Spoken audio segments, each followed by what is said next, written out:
You're listening to the Ska Mailman podcast. This week, I had my good friends Austen, Billy, and Pat from the band Joker's Republic on, and we talked about all of their new music. They have new singles, Break the Cycle, Panic, Panic, Panic, Welcome Back, and Dead Inside, which is actually featured in my Ska Mailman Spooky Skalloween playlist. So if you want a spooky ska Halloween playlist, check out the link in my bio and any of my socials at the Ska Mailman. So yeah, Joker's Republic. We talked about their newest album coming out, The Hand You've Been Dealt, and working with Roger Lima as the producer from Less Than Jake for the second time, their second album working with them. We just talked a lot about the songwriting process and working with Roger and touring and all the things they got coming up. So it's a really great listen, really good guys. Like these guys a lot. So let's get right into it. Here it is, Joker's Republic on the Ska Mailman podcast.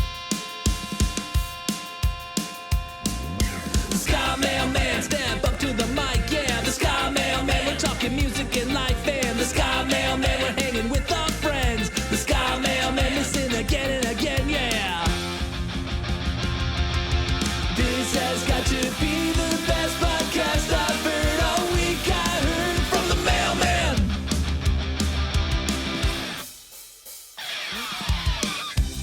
Welcome to the Ska Mailman podcast. I'm your host, Adam, the Ska Mailman Wallace. Joining me are my friends. These are my friends, you guys. This is Austen, Billy, and Pat, also known as Joker's Republic. What's up, guys? How are you? Hello. Hello. Joining all the way from New Jersey. It's really late for you guys. I just got out of work. This is normal for me. Yeah, like we're all like pretty night owl-ish. Well, I mean, yeah, like, you play in a punk band. And it's not crazy for like us to be having a conversation at 1 or 2 in the morning. True. I'm up playing video games. Yeah. I feel like that's when I actually end up having like the most best conversations is when it's like 1 in the morning after a show is done and you're hanging out with like other punk rock people who like get it, and then you can just like shoot the shit for hours. Yeah. You're outside the venue, or it's like a Wawa parking lot. Yeah. We're also The amount of times I've thrown my voice talking to other punk singers, being like, we really shouldn't be doing this. We got like 4 more shows this week. Right, we have to do this Especially again. on a tour. Oh, man. Yeah. Man. We talk about that all the time, how like sometimes we just need to shut the fuck up because we all have to sing a lot, Mhm. and like there's just a lot more like work to do, but ultimately it's a social business. Like Totally. and we like to talk to each other in the car is the other thing. Yeah, Like, sure. You do talk a lot, as much as you can. You know, you run out of stuff eventually, but I would say we run out of stuff less often than most people. Yes. That is true. I mean, that's a good problem to have because then you're not like Yeah. just Totally. awkward silence in the car the whole time. Oh, my God. Oh, it's the worst. But like we all kind of look at each other like it's necessary, where it's just like, Sure. all right, this is whatever show of the tour, like 2019. It's like Right. everybody's fried. Everybody shut up. It's going to be 5 hours and we're going to be quiet and we're going to like it. Yeah, just everybody like or like we'll talk for a little bit and be like, all right, anything pressing we need to talk about?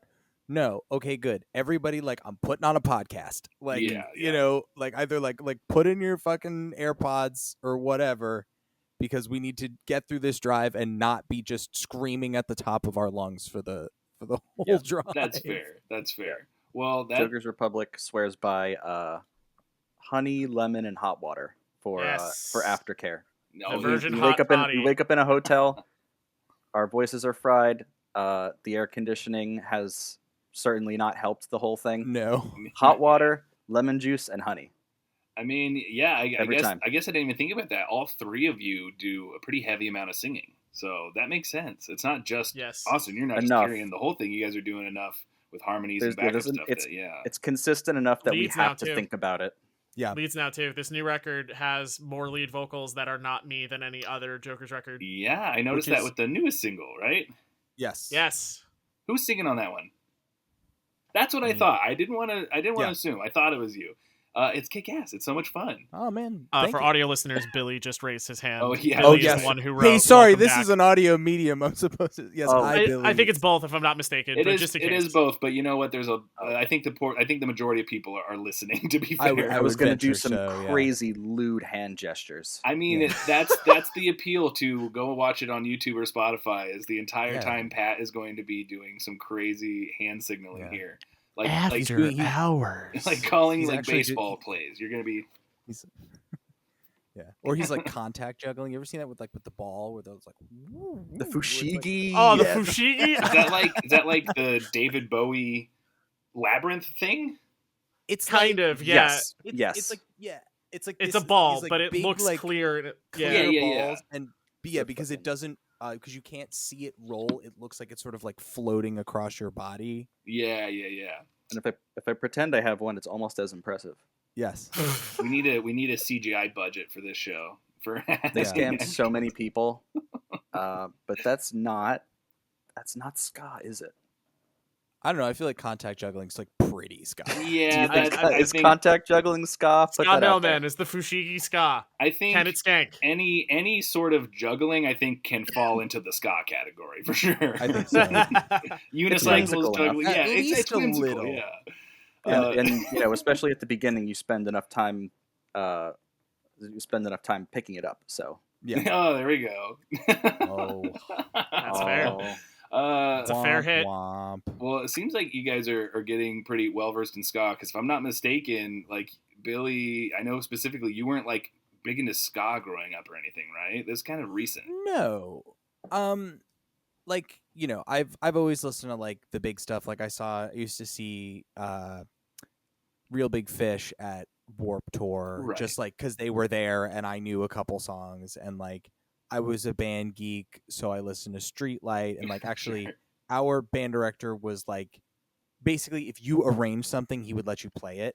Cool. So during marching band games, when the band was in the stands, we would play Everything Went Numb as part of our Oh wow. marching band stands music. Like, they do like the kickoff, like, and they're like, "Bah, bah, bah, bah, nah, nah." Like it was Yeah. cool because we had a Barry sax player. So like, but that was like, I think really as like to the extent of it, besides like, like Sublime and No Doubt, just like, cause that was, just kind of part of the diet. And it really wasn't until I was like, I'd been in the band for a while, and like, we started touring with people and started making friends. And then at first it was sort of like, well, I want to support my friends' bands and I want to listen to them. And then it just sort of like became a part of the diet. And then also like, as I started writing more music, you sort of like, I don't know, I feel like you owe it to whatever style of music you're writing to listen to it authentically and at least like engage with it in good faith. Yeah, sure, I not get just be like, that. oh, I'm trying to make like the sound of ska. It's like, well, just listen to the music because there's probably something you like, Yeah. And then Wicked Bears Underwater happened. And then Wicked Bears Yeah. Underwater. That's That's the so truth. funny you bring that up. I just got that record on vinyl because I just played a show with Wicked Bears in Boise, and, So and that was like, they were like, hey, do you have the vinyl of this? I was like, no, I don't have it. They, well, this is the last one, so we'll just give it to you. We won't sell any tonight. And I Fuck. was like, this is That's the so best cool. day of my life because that album is like perfect 10 out of 10.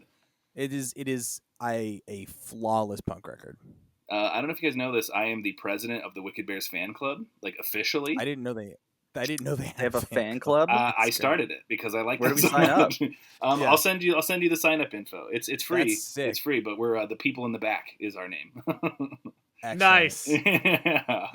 Yeah, so that's how I convinced them to come to Oh, Boise and play a God, show the because people Nick in is the back. super nice and they're close enough from Salt Lake They're City. really sweet. Oh yeah, We they're miss them. super sweet. We've been yeah. trying so hard to get a show with them or to get them to come out here. Yeah, I was I- lucky enough to get them in Boise just because they're close enough. Yeah. I DM them like every couple months, just like, hey guys, what's up? We still want to play with you. Yeah. And like, well, also we just One we just day. like we just like talk all the time through the band account, just sort of like Oh yeah. shooting the shit about music related things. So Nick Do is they know really, about Welcome Back yet? I told them I want them to find it organically. I want them to hear it and not necessarily have the idea in their head that like when I wrote that song, that was the only album I was listening to. Oh, Billy, Like- I feel that so hard. I have so many times I've been writing lately, and I go, "Oh, this is 100% like it's already been done by Wicked Bears." Like I stole the lead guitar part exactly from Nick. Yeah. And then I have to message him and Everyone be like, steals everything, though. "Oh yeah. Yeah. No, but this was 100% a direct ripoff. Like same tone, same I've done tempo, that, same yeah. everything." And I was just, I just Yeah, like yeah. this song. Anytime I have a good idea, like fiddling around on an instrument, God forbid I touch something that's not the drums, I'm like, yeah, that sounds pretty good. No, it's I took it. I stole that. That's a thing already. That's why I like it.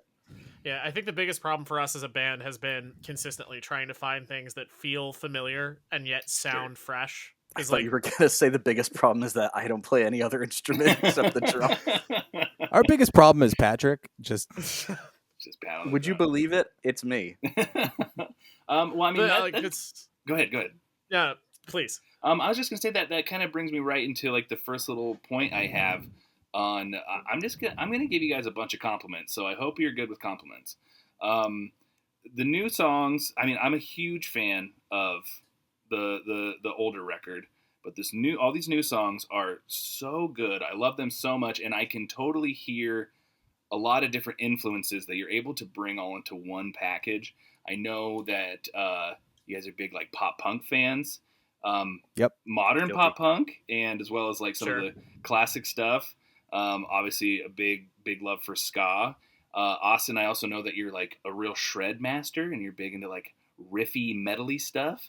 And I like Death Clock. I wouldn't say I'm into metal. I really like Brendan Small. I love Brendan Small too. I don't know. I've seen your Thunder Horse Epiphone and Yeah. everything, and so My Snow Falcon, yeah. yeah, Oh, it's in there. Oh, it's but he talks. He's like I don't know. It's whatever. But like even if you don't like play a ton of it, it's certainly like a part of your playing, and Sure. it's certainly part of like your tone. And so like sometimes when we're Yeah. writing it's like, and like I'm definitely like I listen to like a ton of hardcore and a ton of metal, and so like anytime we kind of like push in that direction, it's like, are we going there? And then it's like, yes. And then I feel like you like instantly lock into it. You're like, oh, that's great. It's like, it's like, it's Yeah. certainly part of your. Yeah. So when you're getting good at guitar and you're not going through music school, you really kind of have two options. You can either go to jazz and like learn theory, Yeah. learn your chord shapes, learn how to like build music, or you can go to metal and you can learn how to shred. And like that's the direction that I went in. I was always more into harder music. Jazz never really clicked for me. So it is a part of how I play. It is a part of how I shape my tone. That could also be contributed to Real Big Fish too, though, because like that's True. really a hair Yeah. metal tone. Aaron is If I'm not very mistaken, shreddy. Yeah, I think it's a dual rectifier and an Ibanez on Turn the Radio Off. Yes. Yeah. that's He's correct, like, yeah. he's And like, then eventually moved to a high gain JCM 900. Like that's all Yeah. metal amps. yeah. And you like listen to some of the guitar tones. You're like, if this were not in a ska band, and like if the context were different, this would sound great in a. Oh in a yeah, ton of Aaron is. other- I genuinely think one of the most underrated guitar players in ska. Oh, But absolutely. But yeah, no, like that's kind of a little bit the Real Big Fishiness, but it is a lot of it is I grew up watching Metalocalypse, and just for whatever reason that stuck with me.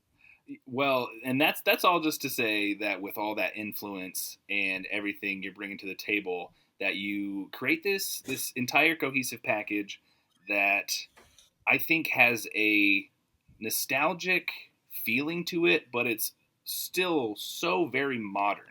Like it still feels like brand new pop punk to me, and obviously with like all the ska and everything. But I feel a lot of punk in these new songs.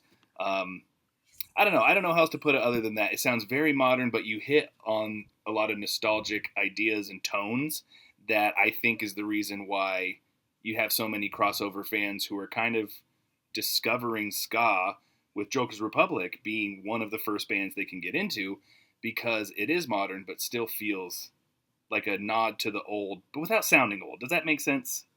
Yeah, That's how we get 'em. It's fully intentional. Like Good. That's the box with the stick propping it up and the cheese underneath. Yeah. It's the trap. The it's, cheese it's is fully Papa. intentional. Yeah, It's so all based in Green Day. It's all based Yeah. in Blink-182. Like that's fully on purpose. That's one of the reasons why we never added a horn section, is because like Yeah. we're accessible to people who don't necessarily fuck with ska super much. Right. So like, like you said, a lot of people, and it is humbling to me, people discovering ska and discovering the whole new tone, fourth wave, Yeah. whatever you want to call it, through us is awesome and genuinely heartwarming. But it's done in a way that it feels like it could have come out in 97, 98, but still has modern sensibilities, modern lyrical content, because, that's just, I like to wear my influences on my sleeve. Yeah, because I also like I get that Green Day and Blink-182 because that draws me in hard, obviously from growing up. But I also get like the Wonder Years and like those kind of more modern bands. I'm feeling that Yes. influence as well. That's Very all Billy and Pat. That's let you guys speak to that because I'm a new Wonder Years fan okay. post Warped Tour. But some of that is just like the music that I listen to, and like, you know, like I love all that stuff. It's great. Like that's what I grew up on too. I think most people who are our age, sort of in this scene, like at least peripherally, were into Green Day and Blink-182 and et cetera, et cetera. Like, there's almost like it's almost like unavoidable. You know, it's but for me, I've sort of always been interested in like, all right, so but like, how do we bring that forth a decade or two? Like, if I could take those songs and modernize them a little bit, because there's a lot of things I like about that music, but some of it does kind of sound dated. Like Austen was talking about lyrical content. That's like a huge thing for us, is like, we really try not to like tread in like cliches and things people have talked about 30 years ago. And then also, like, another big thing is like, as soon as you really start like stacking on harmonies and adding sevenths and ninths and extensions to chords, which is not always like intentional, it's not like always so theoretically based, but like, this sounds good, let's stick something on here. It adds a certain modernity to it, because all those like newer pop punk bands were also influenced by like, you know, like emo bands, and like specifically like the later wave of Midwest emo, and like there's a lot of that in the guitar parts, so there's like a lot more harmonic color that's going on in the music. And I think we don't necessarily think about it that hard. Like, there are occasionally times where like we'll be like, that's what this thing is, that's what it has to be, but most of the time that hard. that's fair. But like, something that we definitely do is we try not to be like, well, let's just do it just because, but do it because it sounds good. And sometimes that's the right answer. You know, it's like, everything is intentional.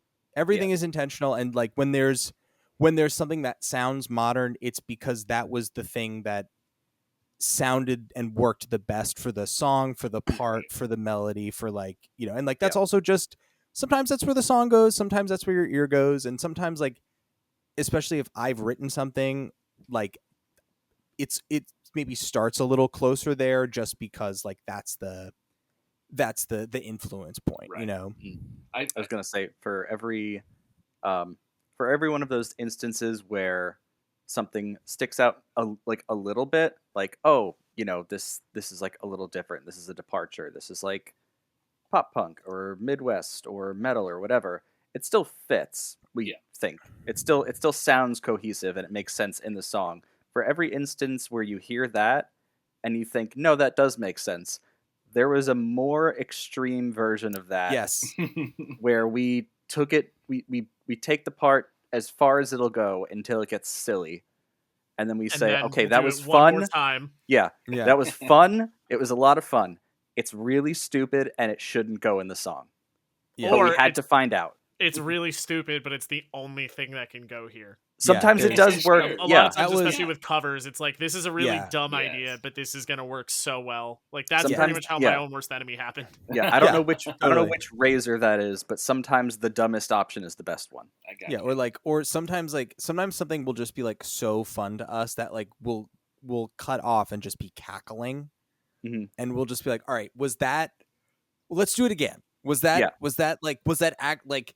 Was this good, or are we just like so impressed with ourselves that we did something so stupid, you know? Yeah. And we do it a second time and a third time, and we say, that's where we go, okay, yes, that was really fun. It can't go in the song. Okay. Yeah. I get you. But there's all the point is to say that like all the choices are intentional, and all of the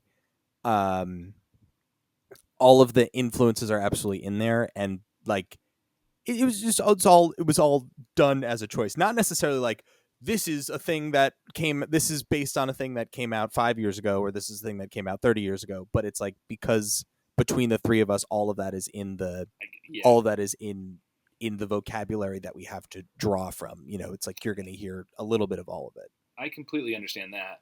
Well, and also going on all that, I think it's one of those things where, as you mature as a musician, you kind of start to understand the tools that you're working with. I know you guys all went to like the School of Rock, right? That was like where you know each other. I did not. You didn't, but Billy and Austen, you went to like the School of Rock. Billy was instructing. I was my last year interning / I was a student. Okay, and Austen was a student there, and I went to music school. So that I was teaching. Okay, yeah. So you have like knowledge in theory knowledge, and Yes. I think when I first started getting like really good at playing music and being able to like do more complex things, that I was just so excited about it that I just made music diarrhea. And it's just like Yeah, sure. play as hard and as fast as you can and as shreddy as you can, and like it doesn't really matter and doesn't make sense. And That's step one. Sometimes that's fun. That's step one, truly. And sometimes that's like super fun, and that's a really great. But it's not making the best songs. Whereas then I think you grow up musically into okay, well we know what needs to service the song best, and sometimes it's going to mean being really subtle with this part and let this part shine. Or this is the part we can all go crazy and experiment and have fun. And I think that's like the most fun part about being in a band is to make those decisions together and to, like you said, like end a take just cackling, going like, that was fucking ridiculous. Like, it's just a good time. Totally. Yeah, I mean, to an extent, that's true. For me, it's always been I learn what I need to learn to express myself the way that I need to express myself. Okay. Like, that's really what it is. It's always been artistically tied. I don't think of myself as a musician. I think of myself as an artist using music as a medium. So for me, it's always been crazy. That's just She's a very good in musician. 2025. The distinction I draw is here. You guys, Billy and Pat, can play any style of music at any speed, sight reading. Like, these are all skills that musicians have. Not true. I can't Those are do skills that. that Billy has. Yeah. Okay. Yeah, Well, let's be very clear. Hold on, Because I there's can't a lot read of musicians. There's Billy a lot of went musicians. to music school. Yeah. But if Yeah, we let's- threw like some like samba jazz shit in front of you, like I feel like you would be able to do that within 1 or 2 tries. and Yes, because dance I- while he does it. Yes. Well, because I do that. Okay. Finish your point. I can't do that, but what I can do is take a couple of chords and write a compelling story and move an audience and perform, and that's where I draw the distinction. So for me, Yes. the tools and the tricks in the trade, to me, it's always just been about how do I get my point across the best way possible. And if that means having to learn something new, like tap sliding or sweep arpeggios, then that's when I put the time in to learn it. But if I don't need that, it's never been like, how do I become the best guitar player? It's always been, how do I become the best songwriter? That I like that. Well, and then that just to go off too on lyrics, you said the guys that's really important to all of you. Just the last week, the episode that came out was with Anna Valenzuela, and we went over a breakup playlist of making breakup songs. And the first thing in the playlist was anxiety, because she has a lot of anxiety, and the simplest part of I'm not getting any sleep tonight because I'm getting in my own head. I saw that her take that in and go, I mean, fuck, isn't that true? And just like completely absorb that. So I feel that from you. You're crafting this idea of something like of what you're trying to put out there and how can you serve that. Yeah, I mean, it's always been, it's weird, right? Because I do start with the music part of it and try to come up with chord progressions and stuff like that. Yeah. But it's always modified after I write the story to make the lyrics fit or to make the mood make sense. Keys are chosen intentionally because they all have feelings. Like Right. that's something we actually argue about. Yeah, to me. I can explain it, but not everybody gets it. We like to can't me, go down keys that have rabbit feelings. We can't do this. I We can't do this on the radio. yeah. We talk about this so much. But just Is- going back to the well, point of now everything I in like Jokers is intentional, like even down to the key signature is intentional, even if Yeah. it's not comfortable necessarily for us to perform it in. If it makes the most sense for the song to be there, that's the key we'll record it in for sure. Mhm. Like, it's all very much serving the story, because to me that's the thing I'm more proud of. I'd happily never play another guitar solo in my life, because to me the biggest compliment I've ever gotten as a musician is having people sing the lyrics back to me. That's wild though, because in the same way that we say Aaron Barrett is an underrated like shredder in ska, Austin, I think you're a very I'm shreddery the- ska guitar player. He's not gonna take the world's compliment. I know he won't, okayest but I'm guitar gonna say player. it. If you Oh, put me no, up yeah, against see- somebody like We've been Rob trying for years. Scallon, Jared Dines, like Oh, Steve those- Key, that's- like, they okay, all- completely That's a different. different That's- thing. No. I can't hold a candle to any of those dudes. I know what I know, and I know how to use it well, and that's really what it is. But if you look at it technically, it's like mid to like low high level stuff. It's really not. He's on some bullshit. No, I you're gotta being- tell you're you. being I know very he's modest. like, It's very I'm gonna, nice. no, I'm going to interject now and raise his playing up, and just also like Austin's thing is like, if he can't do a thing and it's the right thing for the song, he'll be able to do it next week. and like he'll find a way. Yes. And like just like like I'll talk to a lot of my like professional musician friends are like, oh, you're like in a punk band, like who's like, like, They all sound like that. They have small mouths. is it good? You like that? And I'm like, well, here's the thing. Like, first of all, like the band is of my friends. Like, we've been doing this for a long time. We love it. It's very life affirming. It makes us happy. We have a following, which is crazy. But also, everybody in the band is like a monstrous musician, and like there is very little that I could throw at them that they would not be able to get with a little bit of practice. Like there's almost nothing that like you know what it is? It's like having the 128 crayon box instead of the 32 crayon box. Yeah. Like the one with the sharpener? we get the sharpener in the back. Like Hell we're drawing with all the crayons, and even if we don't, not all of them, I don't want to sound like an asshole, but like like there's very little in that crayon box that isn't on the table, at least with a little bit of practice. Like sure. And like I mean not for anything. Like there's some of the hardest stuff we've ever written is on this record.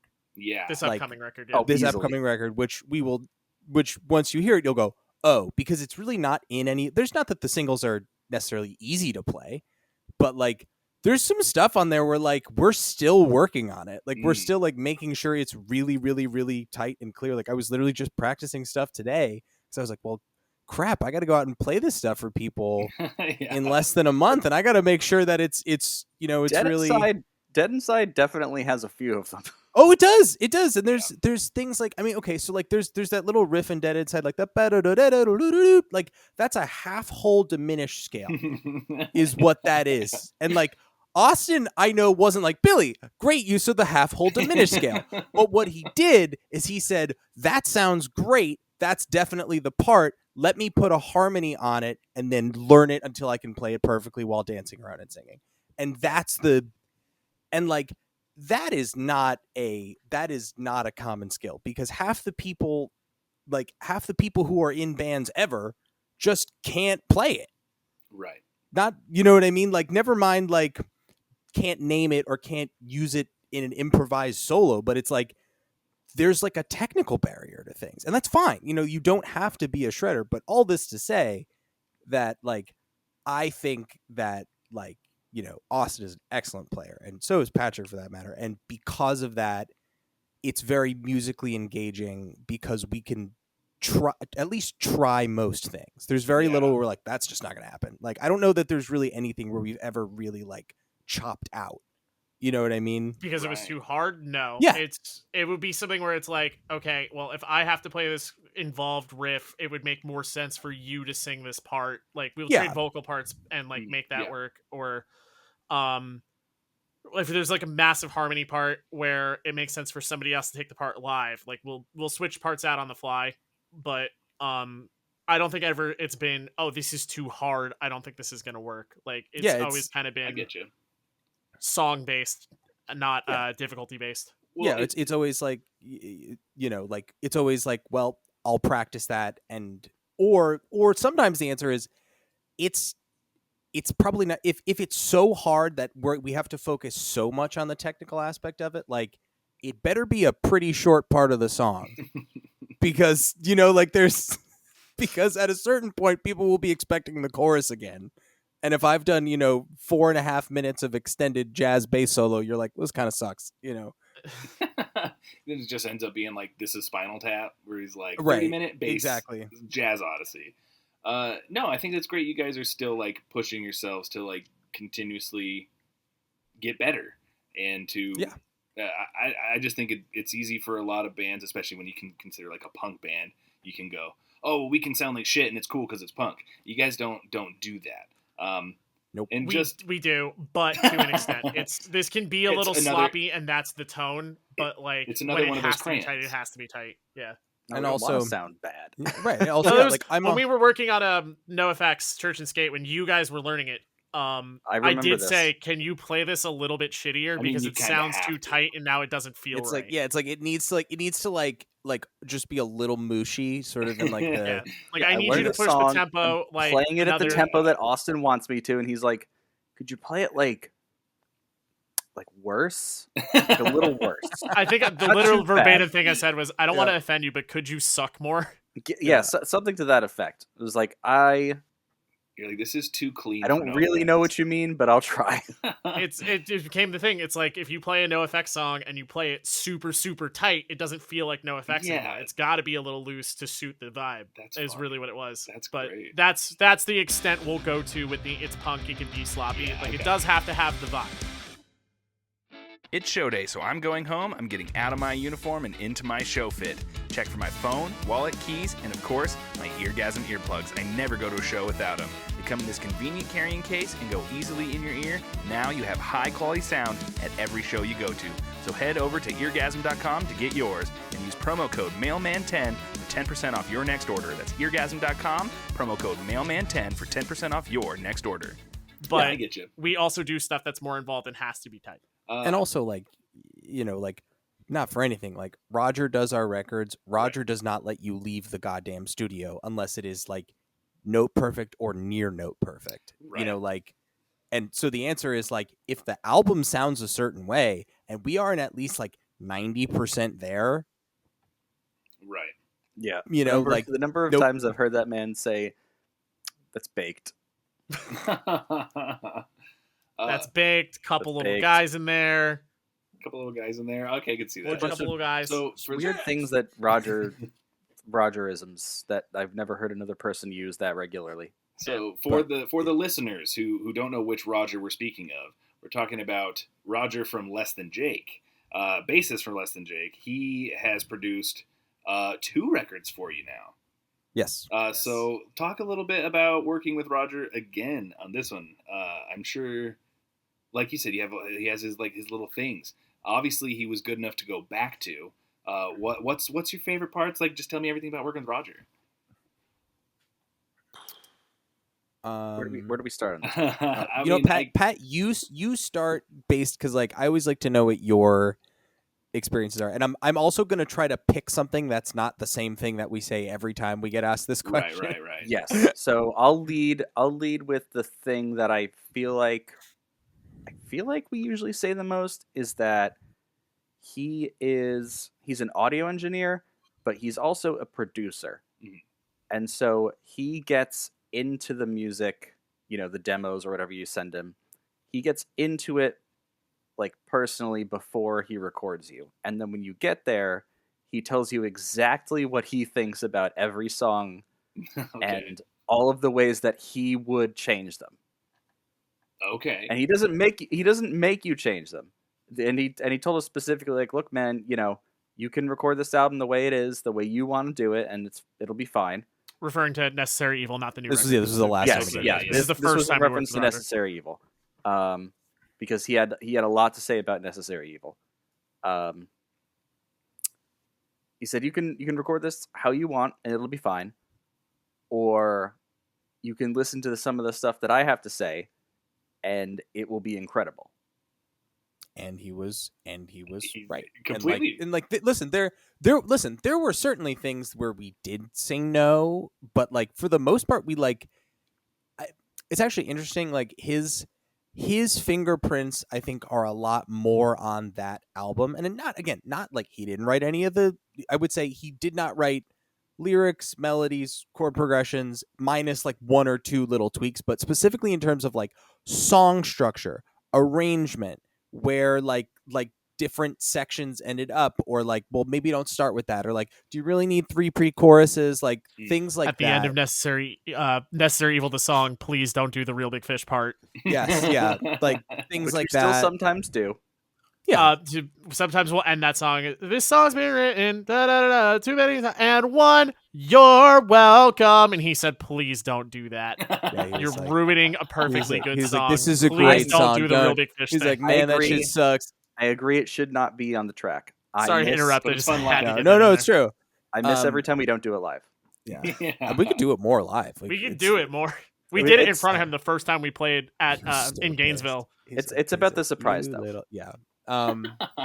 So like, I think in a lot of ways that record had a lot of his fingerprints on it, because we had just been used to writing things our way, and like that was the song, and that's what it is. And you sat down, and you said, "Gosh darn it, here it will be." And like he was really sweet about it. Like especially when we first started talking to him, I think he was like, "Hey, like just so you guys know, like I usually like try to be involved. I like this thing. I really enjoy this process. I like making records. Like I don't know if he explicitly said this, but he's generally not super interested in just like recording an album for the paycheck. Right. You know what I mean? He kind of really gets into the creative process, and that's my favorite thing about working with him is it's like it basically becomes like summer camp for 2 weeks. It's like all right, get up, get breakfast, go to Rogers, bring everybody a donut, play with the cat, set up the drums, work for 5 hours, let's go out to lunch, come back in, talk about lyric edits on the song he worked on last night, and then do it again. And like as the songs sort of build further and further and further, and you sort of like start to see the vision of where everything's going, we get more excited, he gets more excited, new ideas come up. Like, my favorite thing is watching him get guitar tones for Austen. Okay. Because he just runs around the studio like grabbing different drive pedals, like ooh, ooh, ooh, ooh, ooh. What about Billy? Can you go out there and move the mic for me? Like it's like 6 inches too far. Like Yeah, and we've got tons of, we can get into that. That's a whole separate podcast. All That's that cool. stuff is great, and that to me is the most fun part of the process. Is that like it feels like for like at least that 2 weeks that we're making an album, it is a purely creative pursuit. We're not thinking about like, well, that's gonna be the one that makes us money. It's like, how do we get the best gosh darn piece of music we can get out of this? And especially as somebody who like makes their living playing music, I so rarely get to do a purely creative musical thing. Yeah. And so like this is like that's to me the most fun part of it. Pat, you had something you wanted to add before I go, or? Just to tack on to that like element of the recording process is, this isn't my favorite thing, but this is a thing that I've picked up on and really enjoy about working with Roger is, so obviously he's listened to the tracks a couple times before we go in, but then because he's working on them, he's listening to them over and over and over, and we'll come in the next day and he'll be like, "Hey guys, come on in, blah blah blah blah." And as he's walking to the recording room, he'll be like singing some of the lyrics. He'll like do the chorus or whatever, and then after even longer, when he's gotten tired of that, he'll start coming up with fake lyrics. Okay. So the one that comes to mind immediately is because we'd been working on Welcome Back, and obviously the whole "So welcome back," that's the hook, right? And basically after he'd gotten tired of doing that, every now and again he'd just be like, he'd be going to check an amp or a mic or something, and I'll hear him from down the hall and be like, "Let's smoke some crack." And When we go to the mall, we'll go to the mall together. Yes, yeah. It's just like, And he's just like riffing on this stuff because it's so stuck in his head. I know it's not hair on my head. It's not real. I know it's not hair. I have a toupee. Just to keep from going crazy of doing the same thing. Basically, yeah. Yeah. Because you can only sing the hook so many times before you lose your mind. Right. And that's his job, is to listen to the hook over and over again. Constant. So he comes up with these little parodies. That's Jimmy Cocoa Puffs for your drum part. Oh yeah, the do do ga ga do do ga. And I was like, "What is Jimmy Cocoa Puffs?" And he's like, "It's that beat. It's like the Jimmy Cocoa Puffs beat." Yeah, it's the surf rock thing." And I was like, "I don't know what you're talking about, but I'm just gonna let it go." That's my favorite you're thing. old, Dude. That's my favorite thing as a drummer is trying to explain, because I play drums first, and that's always my favorite is when people are like, watermelon, like, or whatever the words you say to come up with it.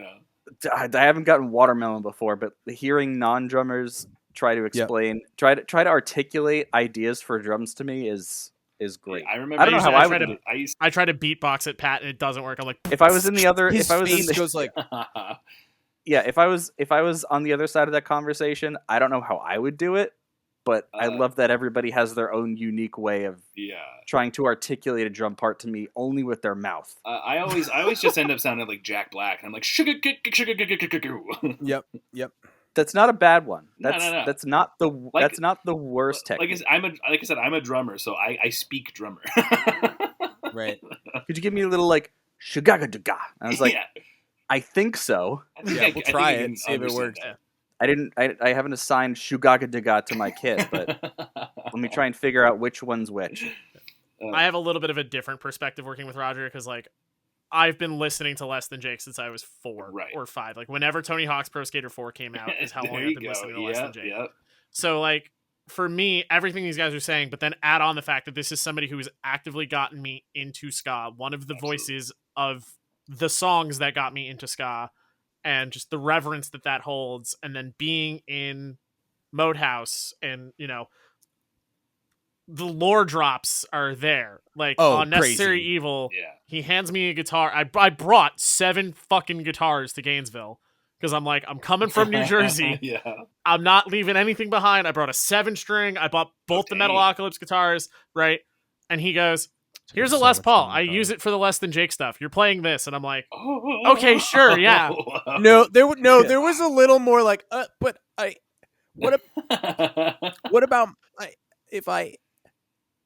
He was like, the only time I questioned it was when I was like, I have a 7-string that I want to use for Dead Man Walking. He's like, you don't need it. Don't worry about it. Yeah. And Here's another guitar signed by all 4 members of NoFX. By the way, I used to play in NoFX for a while. Wow. Yeah. It's like, it's nothing. Right. Because like to him, this is just his life. But then to me, I'm like, what are you talking about? You have a guitar signed by NoFX. Like, what is that? Right. Yeah. But that's going back to what they were saying. I think my favorite part about working with Roger is genuinely, besides the fact that he's invested and that he sees something in us and he believes in what we're doing, is that as a writer, hearing him sing the songs back and telling us that we're on this next record, like Pat's right. The first time he came in with Necessary Evil, he had glasses and a notepad and he's like, cut that. This is baked. Do this differently. Make this punk. Why are you doing this? This is stupid. Like, he didn't do that this time. And he literally just went, I have nothing for you guys. Oh, wow. This is a pretty big level up songwriting wise, and I'm really stoked on this. And just like hearing him sing my lyrics back to me. Yeah.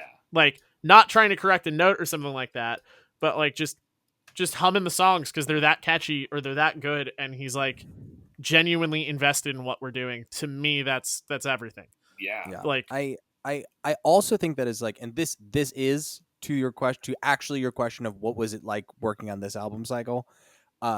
Something that was very different about this album cycle is that we did a lot more pre-production. A lot more. Like we did full band, full mic demos before. There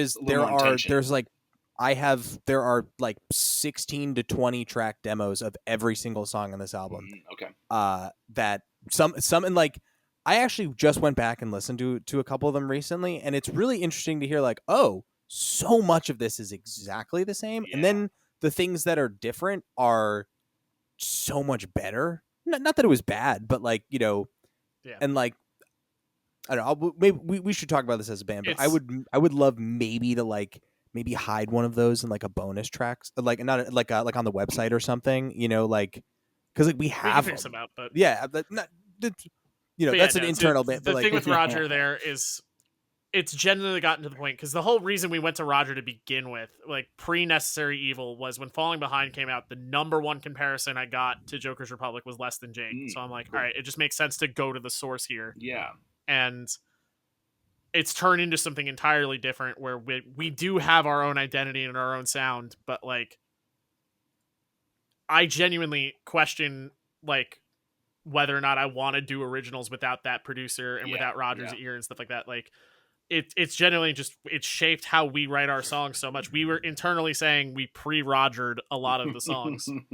Gotcha. And like, just, it works. Right. It just kind of works. Like the way he produces, the way we write, the way that everything's going on, like there's a symbiotic kind of thing going on there. It works. Yeah. And that's really just the short answer. And it was nice because I think this time around we were so much more like self-assured. We were like, this is the part. And there was a couple of things where we were like convinced. We were like, well, we really like this and we think it fits the song, but like we are fully willing to accept the fact that like the four of us might be sitting down in the studio like trying to come up with something entirely different because, you know, it's sort of like we were convinced that the bridge of Welcome Back was going to get the second half of the song basically was going to get chopped in half. And Roger like kind of looked and he was like, no, this is it. Like, this is the part. Like you've earned it. Like you've earned this sort of like big, slow breakdown build to another thing. Yeah. And I was like, wow, I thought you were just going to, you were going to like cut that in half. Not to say he doesn't let us do our own thing too. Like the No, growl certainly and not. inside the death Yeah. growl, the Nathan explosion. Like he was like, I think I'm officially too old for this. But Yeah. Yeah, Right. And again, that's it's fun. not it's to say like he doesn't I'm- let you do your own thing. But yeah, I'm like, not Right, trying right. to please my dad, but no, like, but at a certain point, he's like, I just don't get this, so I can't say that it's Yeah. not right. Interesting. Yeah, well, I can It's tell like- you from my outsider perspective on the whole working with Roger thing is like I'm more in the camp of Austen of that. I grew up like listening to Less Than Jake so much and Real Big Fish so much, and so it'd be the same thing as if Aaron Barrett were to produce something for me, or it's I mean honestly, if Roger, I would be. I'm pretty okay now with like meeting like idols, right? But I still think like I just celebrate every little possible thing that I would probably be freaking the fuck out for a little bit before I chilled out. Like I just had Parker Jacobs, right? For like the guy who does the art for the Aquabats. It's Christian Jacobs' brother. He came to my show last week on Saturday. whoa, And I was that's Wow. cool. And just the fact that he was there, I was like, what the fuck? This is crazy. And then he like did a doodle of me that looked like it should have been on Yo Gabba Gabba. And I was like, oh, I can That's die. awesome. I can That's die sick. now. And so like Right. that's just him coming up and hanging out, going and like having him hand you, hey, this is the Less Than Jake guitar. You just going like, Yeah. holy shit! Like the things that have been It's- written on this, that have been played, that then I am now writing my stuff. Like it's just full circle. Like I would be celebrating it so hard, I'd have to really focus up to figure out there what I was was going to there do. was a moment we were doing Necessary Evil and Buddy was in the room Yeah. and playing on our song. I had to stop and just be like, if you had told me 2 years ago that I would write Yeah. a song and be sitting in the room with two of the dudes from Less Than Jake and one of them is on my song, I would have told you were fucking crazy. Yeah, Like, it's Yeah. nuts. So then, how did you like get a hold of Roger and like develop that relationship? It's Facebook. Yeah, I mean, I'm sure it was just reaching out through social media, but I don't Yeah. think he's probably just going, anybody, hey, hit me up and we'll record a record. There's got to be some sort of like interest there of him going, okay, I could do something with this, because I do think just from what I've heard in interviews with Roger and known of him over the years, that it is something that he is passionate about and that he does treat like it is a job, but it's more creative than that for him, and he does get like a fulfillment out of it. So how does that vetting process go? How do you end up developing a relationship with him to where then you can just go, hey, we're going to do our second record, let us do it over there?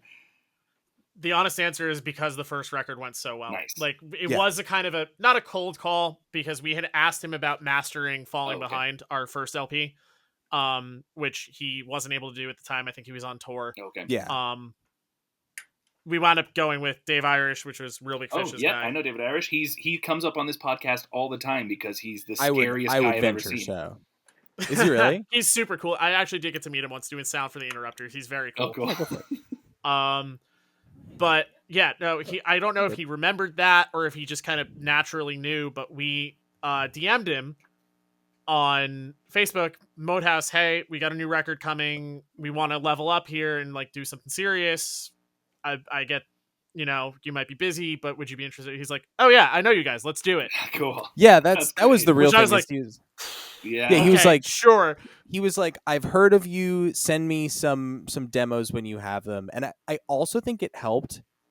And again, like some of this is just like Roger personally. Like Uh-huh. they're just people, right? It's not like Totally. there's not necessarily a system for like, hey, how do I get Catbite to open? How do I get Catbite to Right. headline my show? It's like, well, I don't know. Like I can DM Tim because we talk about how he had to fix his TV or something. You know what I Right, mean? right. It's like we're like friends. We have relationships with these people, and so like the answer is, as I think as with anything else, it's like it's personal, and if you come at something with with a good attitude and like a genuine desire to work with somebody and not necessarily to leverage their status or their fame. Sure. You know what I mean? Oh yeah, totally. Like, yes, Yeah. obviously, like, you know, Roger is Roger and he's like, you know, sort of this like stalwart, like figure in the scene, but like you can't, like, if you try to approach somebody with the intention of trying to get something from them, and if your intention is not just like we should work together to make something creative, or people know that and it's not going to work for you. Yeah, you can totally tell. I'm sure, especially once you've been doing it a long time, of who genuinely wants to be creative and do something with you because they respect your work and they respect like who you are, not just for what you can, like, then you can just tack the name, oh, Roger Lima produced this and bank off of them. I'm sure they probably have like a good radar for that. And I'm sure, yes, as you're talking, it's making me wonder too about like this current scene that we're all participating in. With like we're talking about Catbite, like, oh man, because Catbite's huge. They just crossed over 1 million streams on one of their songs on Spotify, and that's crazy for a modern ska band to say they've done. And we all know them. I know the people in Catbite. I've hung out with them, and we've drank with them. We've done. We all did karaoke with them, like, you know, and super cool people. And it's just funny to think now. Maybe 15 years in the future, there's going to be some young kids who are like, oh, dude, Catbite was my shit when I was coming up. And like, they're going to have that same sort of like, if Tim handed him the Rickenbacker and be like, hey, this is what we recorded, totally. Call your bluff on. They're going to go, holy shit. Like, it all could go that direction any moment. Yeah, I think there's like, some of it is just sort of like the scope of the scene, right? Like, there are very few ska bands who will not sleep on your couch. For sure. Like just like, and that's not a shot to anybody, but like, no, it's just the music scene. It's just the way the scene works.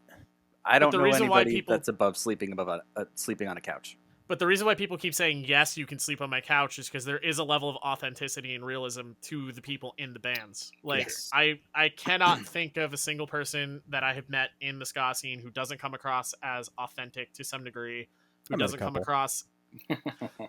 I'm trying to see the good in people here, but like, for the most we all know a couple.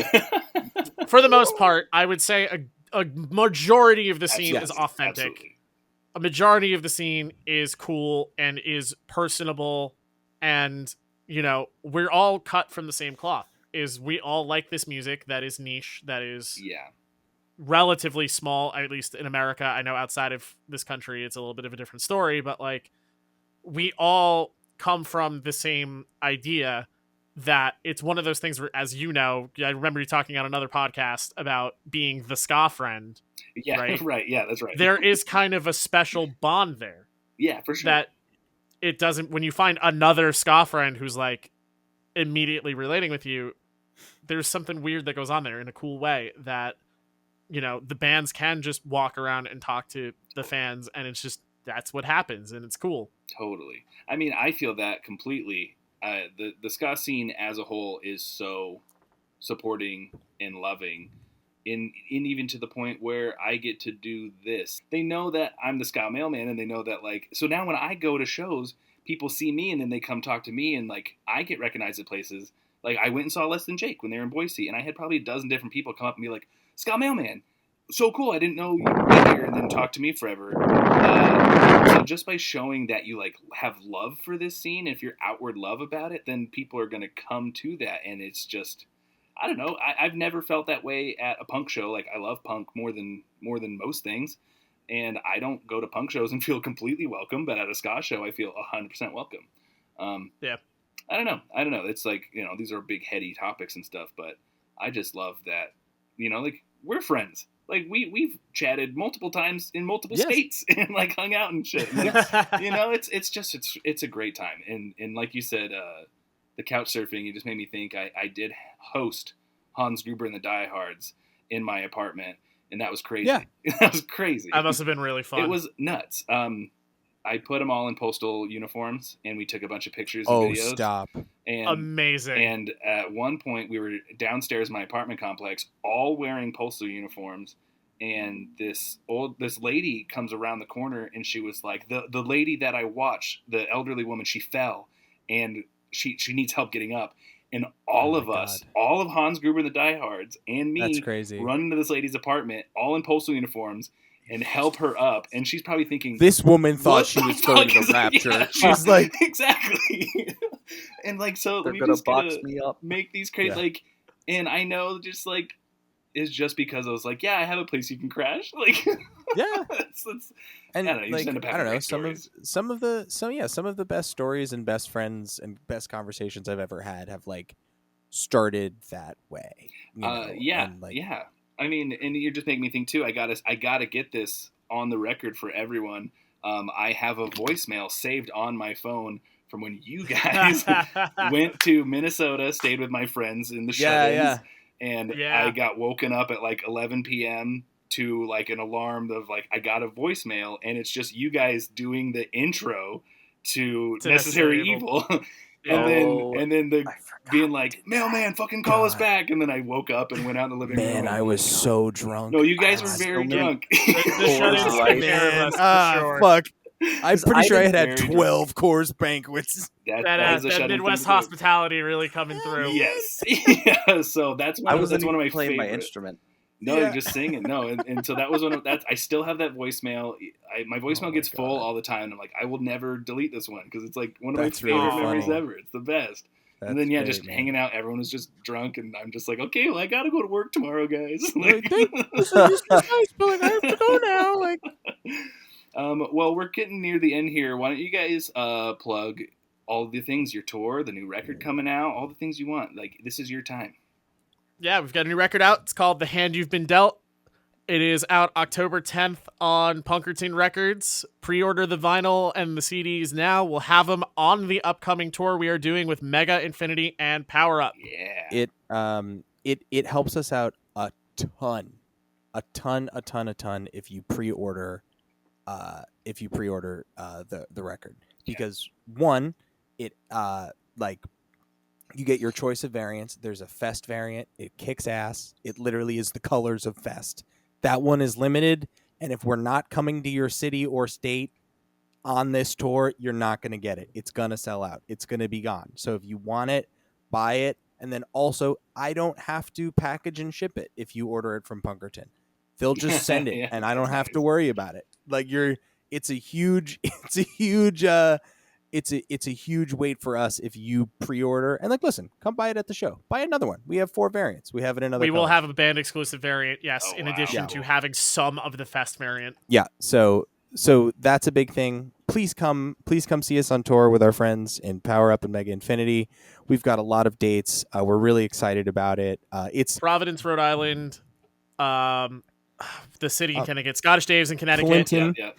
Clinton, Connecticut, Ardmore, looking PA. at it right now. Brooklyn, New York, Brooklyn, Ardmore, Pennsylvania, Catonsville, Maryland, which is right outside of Baltimore and DC, Charlotte, North Carolina, Atlanta, Georgia, all coming up to Fest 23. We'll be playing Heartwood on Sunday as part of the big ska showcase right before Omnigon does Link 80 inside. Damn, 7:30. That's so cool. Go see 7:30. Jer and then come see us. Go see Jer, then come And then see run us. inside. Run inside. That's And We're then- also doing a weekender after that, Halloween with Power Up, and we're doing 11-2 in Nyack, New York with Take It or Leave It in Sad Snack. Yes. Yes, So that Power Up shows in Westfield West, at yeah. Hewdy's at the Nook. great and venue. If you're on the East Coast, you got to check out Sad Snack when they come in, because their San Love Francisco Sad band Snack. Sad Snack is awesome. You're probably not going to get a chance to see them on the East Coast very often, so definitely go to that. Yeah. All right. Love them. Well, amazing. I think is that it? I think that's about it, unless we hear something from Starland Ballroom in the next couple weeks or you've so. been, That's yeah. probably you've about been it. playing with that. Yeah, You've been playing exactly. there a handful of times. We still have some time here. I just wanted to get your plugs out before we run Yeah, out. Sure, the yeah, short we answer, got- Starland Ballroom is our home now. We played there a couple nights ago with Safe Ferris, and we've been joking it's our home base now because like we've played there more than anywhere else in New Jersey in the last couple of years. But Nah, like they genuinely, love us. last time we played there, it felt like home. And, It was as crazy. a- Yeah, they were all like, "Hey, That's guys, good to see you." Streetlights House, man. Like Yeah, that's weird that a band of our size has a home base like Starland I Ballroom. was But gonna the they're say, staff it's a loves pretty us. legendary venue. Yeah. The staff loves us. I can't walk in there without at least 20 people trying to take a photo, which is genuinely That's awesome. I love that. It also doesn't help that I wear a shirt that says "fuck you, Denny's," but like, Yeah. right. no, we love Starline Ballroom. It's genuinely it's becoming our home, and we hopefully will have a couple more things to do with them in the near future. That's great. Then go ahead. You do your thing. Yeah. Last thing is we are playing with Mustard Plug and the Planet Smashers in December. Oh, That's 12/6 At Broken Goblet. at that is Broken Goblet, where they do. This is not Croydon Fest venue. Mhm. Yep. dang, So that's going to be a cool. sick show. Is it That's our shitty? next thing. And then I don't know, when we have other new stuff, you'll know about it. Oh yeah, absolutely. We got a single out. Go listen to the single. I don't know what to tell you. Give us your money. Let us sleep on your couch. We love you. Absolutely. You guys are welcome on my couch. In Boise, we played together. We'll take you up on Mhm. that. Oh yeah, Definitely take you up on No, that. please. 2026, we are talking about, not confirmed, Okay, talking okay. about West Coast plans. Okay. Yes, I would love everybody who's asking, everybody's like, when are you coming to the West Coast? I'm like, I'm literally working on it. Oh, you guys forgot to put your California dates on this flyer. It's I like saw that it's on Instagram. That was expensive. really that's cheeky. tough. I The like the person's that. been I like asking for us to come to California for about a year and a half now, and it's I'm like, like- where were you in 2022? I mean, that's well, tough. Everything on the We're West trying to Coast get is out so far away from it. We're trying to get out That's there. genuinely the problem. Like, Jared made a great video about this on TikTok. Yeah, I Like, saw the that. amount of resources it takes to do 2 shows on the West Coast, we can do 20 on the East Coast. Yeah, Yeah. Like, it's bonkers. Like you could get from like Texas to Maine with the amount of and play like 24 shows on the way with the amount of energy, time. Even when we went out to Boise, that was the end of 38 hours of driving. Yeah, it's a lot. And that was It's show a lot. 1. That was and that was just yeah, to that's right. get That's there. right. We And kicked off that thing, huh? yeah, and Yeah. also that was also partially because we didn't really know anybody in Chicago yet, and there was Right. some of that was also us. Now I think we would probably route a little differently, but it's a huge endeavor, and not for anything. And again, smaller band. It was 3 years ago. We played a couple of those shows to nobody. Yeah, But even yeah. so, even when it's working out the way it is, unless you Yeah, do yeah. something in NorCal, Portland to Berkeley, for us to do Portland, Oregon to Gilman Street is a 13 to 16 hour drive. Yeah. It's long. Never again. We've done it twice, and both shows were Sunday matinees. Yeah. And So never again. Oh man. Oh. well, that's because Gilman Ska Night's a thing. Right, We Yeah. were doing that And it's- specifically with the intention of playing Gilman Street on Ska Night, which we would you do have to. That's visiting Mecca for ska punk. exactly. Yeah, right. Yeah, Exactly. So it's we were very grateful that we had the opportunities to do that, especially under our own name. But for us to do West Coast stuff as an East Coast band, we've had to crowdfund it twice, and hopefully we won't have to this time. Yes, but that would be sick to not have to. Which is exciting. We're in a place where theoretically we don't have to yeah. ask The me reality if of it nobody's is gonna we need to listen. have a reason. We do have a new record. We have a reason. Now we just got to find out how that's going to work. Yeah. So for everybody asking for it, we're looking for West Coast dates in 2026, but that's not confirmed yet. All right. Yeah. Well, we'll end on this. Even that tour a few years ago when you started off in Boise, you guys, I think, are very genuine and appreciative of the people that do come out to see you no matter what. Because in Boise, I think you played to 20 people. And I felt bad. I was like, oh, they came all this way. They drove so long for 20 people. And you guys couldn't have been nicer and more appreciative. I was so stoked about that, man. Yeah, we I were was happy. like- A Wednesday night, and there was 20 people. Yeah, and are it you was the kidding me? Shredder. I was was a like, great Shredder show. was cool. Also, Yeah, that was a also, great also show. they had burger time on the second floor with all That's the true. arcade Wow, you have a cabinets. good I was like, memory. this That's is Skate great. ramp in the back. Are you kidding? All right, Oh, so yeah. so you got to tell Silver's Republic everyone loves we Burger book Time. more shows at the Shredder. Let's get more ska shows Yeah. in Boise at the Shredder. Jokers Yep. Republic likes Come it. back through the Shredder whenever you want. We'll come Yeah, back. yeah. Oh, 20 people. Who cares?